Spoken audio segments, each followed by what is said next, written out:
Yo, what's up, dudes? I've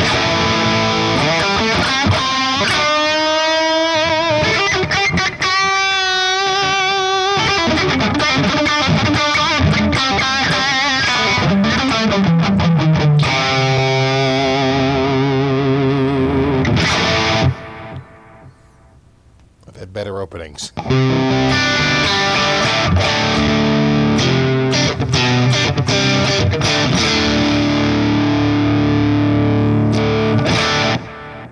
So how you doing? Finally back on after a little absence. Cranking out the videos with my bro.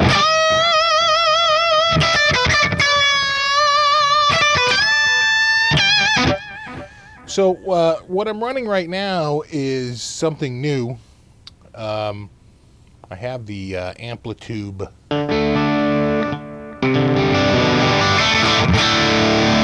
custom shop, and I had previously purchased a single amp for 20 bucks, but I wound up for 80 bucks buying the orange kit. Now, I could have piecemealed these amps together for, 15 credits here and 20 credits there and all this crap, but it would have been a lot more expensive. It was like much cheaper when they bundle it all together.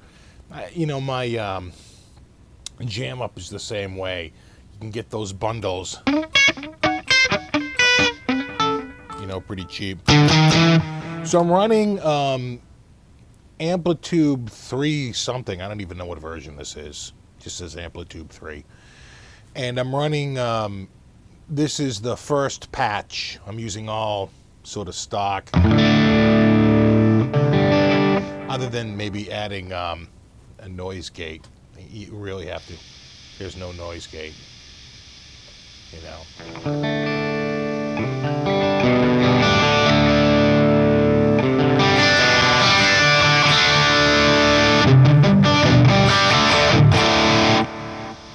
So I do turn the noise gate on certain patches.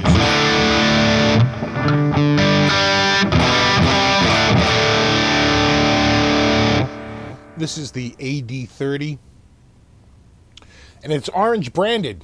This is full on licensed. And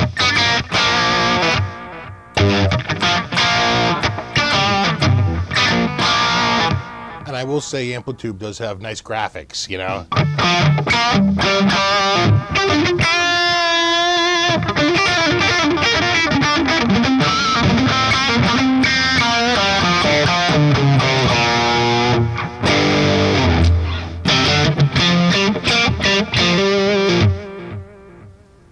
So like that delay, that's all built into the patch. These are all stock patches.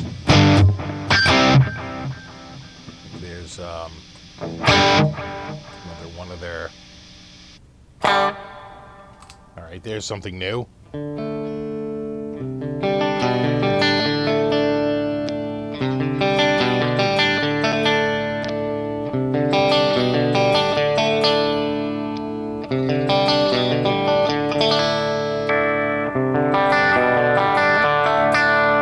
Starts to break up there.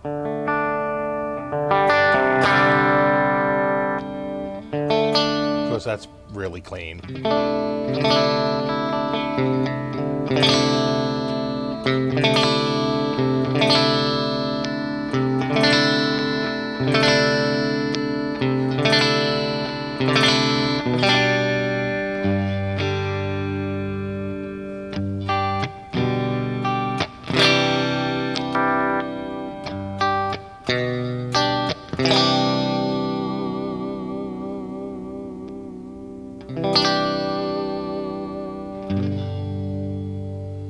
So I think they sound pretty good. I thought I'd come on here and do a little demo.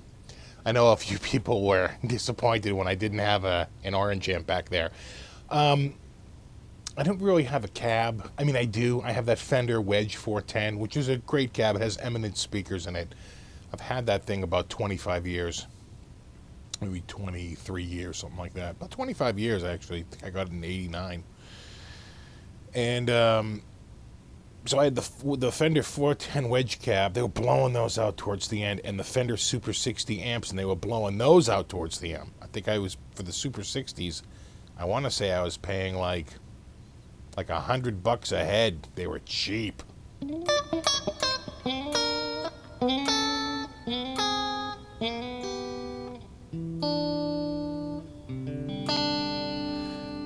And I used to run the two Super 60 heads with like a, like an Alesis or a PV preamp that may have a tube in it or something, and then it would go out in stereo, and I'd run it into the returns for each Super 60, and then I had the cab wired in stereo.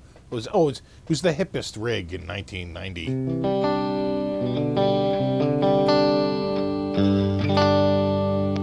People on my Facebook page have seen it. Because I posted a pic of it, like one of the first pics I posted. In fact, my Strat that I still have is in it. And my Ibanez, I think, is in that photo as well. So I know people will say, "Oh, I thought you were going to get an orange," and I probably will at some point. I just got to straighten out what I'm going to do with the cab. And, I've tried miking more, and it's just not coming out great. It really isn't. Clearly, there's a science to it that I just don't have down. And, you're dealing with the volume of the amp. You just crank the amp up, because then I find it's really harsh, and then when I turn it down, I can hear other noises. I can hear my guitar, coming through. That's not good. So, it's like... The thing about the software is that, you get a pretty decent tone, Maybe not this one.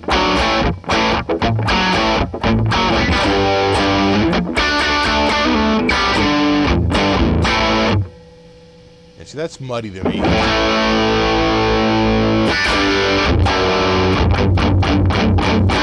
We'll see how it sounds on the camera, but in the headphones, I'm not hearing a lot of definition on that.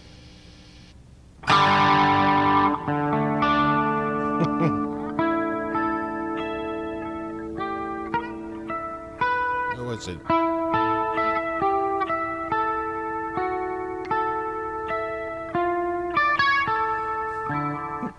Something like that. Red H rhythm. Is that?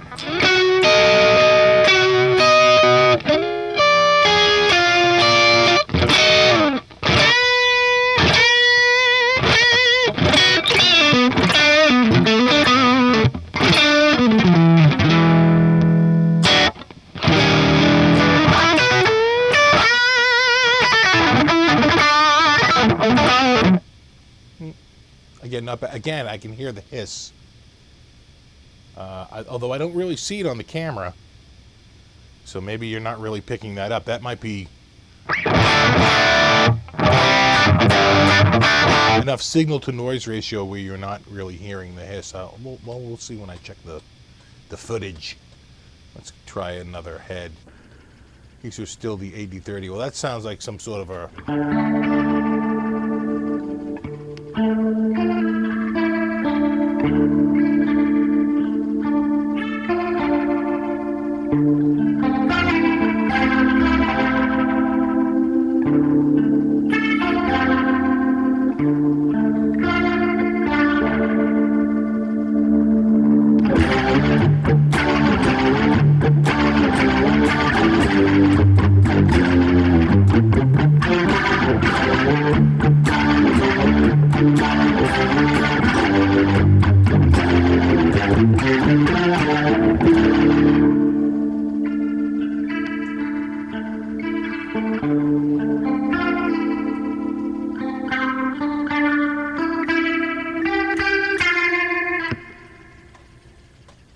It's not like chop. Can you might, I don't know if you can hear that because of the can you hear that hiss? That one's much stronger. You can see that in there.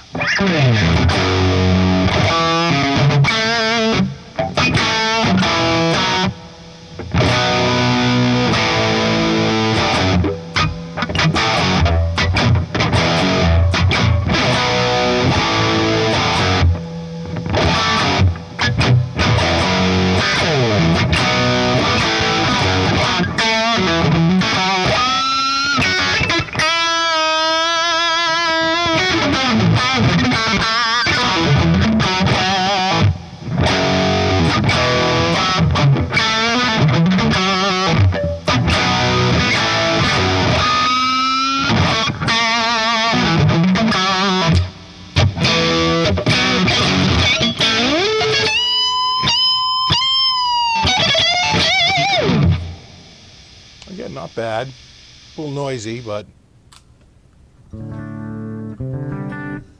I think that's a bass amp. AD200 bass. Would make sense. They're all clean patches. The Dual Terra.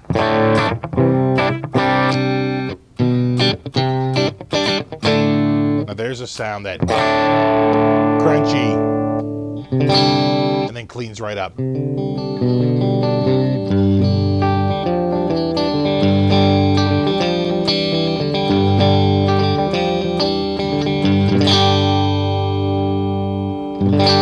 That's the Dual Terra that has a, looks like a tiny Terra and a fat channel.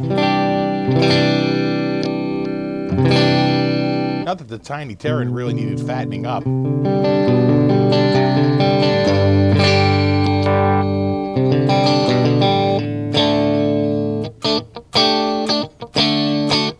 That's the tiny Terra right there. What would happen on the fat channel? Yeah, hear that big roll off? So the only thing I changed was I changed it from tiny Terra to... Let me just make sure that everything is lining up the same way. All right.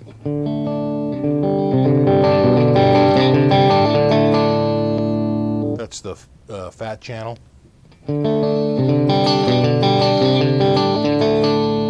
That's the tiny Terra. A little brighter. Now that I have the stuff matched up, let me just max out. Actually, they already maxed out.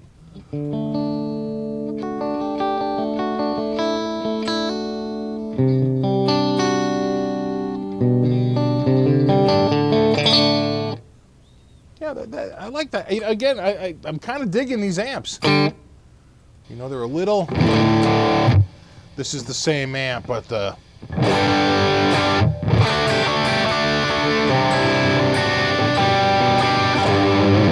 But with the, this is the fat channel with the gain all the way up.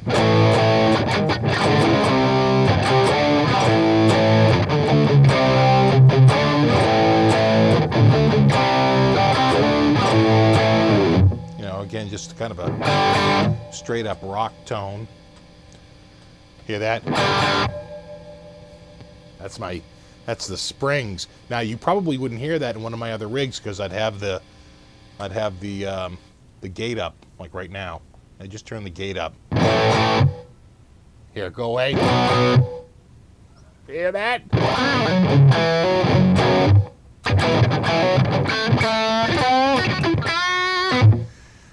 It just reminds me I've got to get the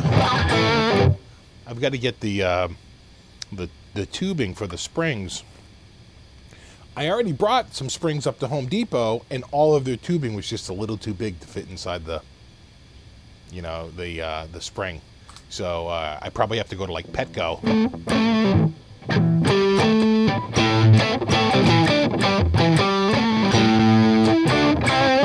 All right, let's try one more amp. That's the same one. Dual Terra. That's the fat channel again.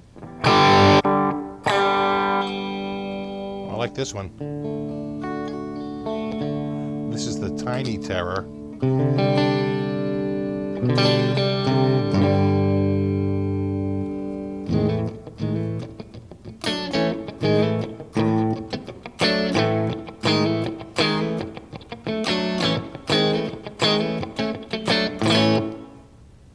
It's a pretty good sound. I don't know what they're using for.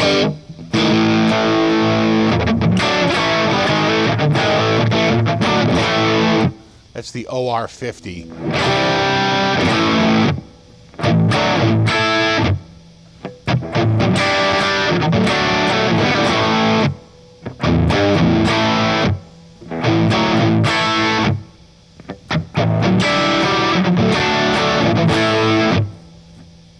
Again, not bad. Nice crunch.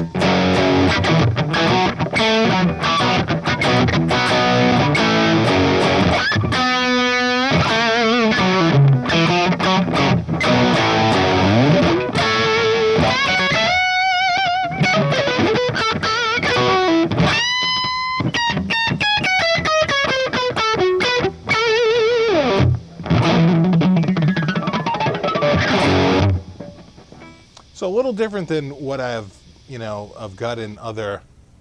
This is the OR50 in clean mode. That is pretty clean. Let's try it on the humbucker. Not bad.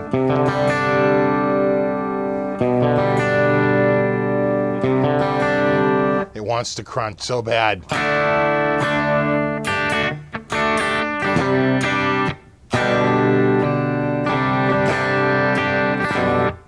I can hear that.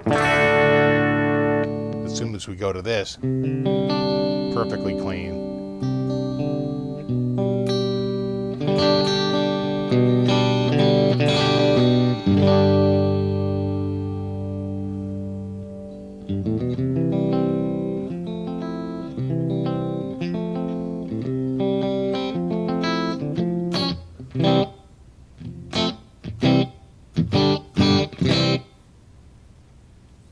All right, one more. Not that one. Not that one either. All right, that's a little better.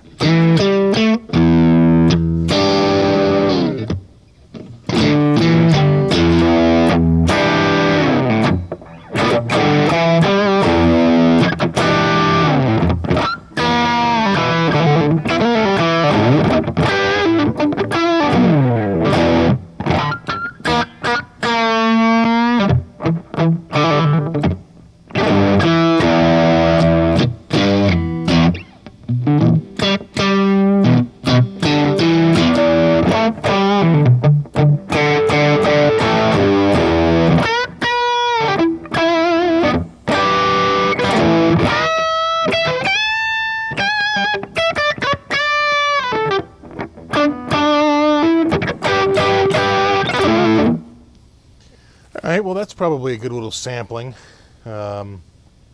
Just out of curiosity, let me see how many amps.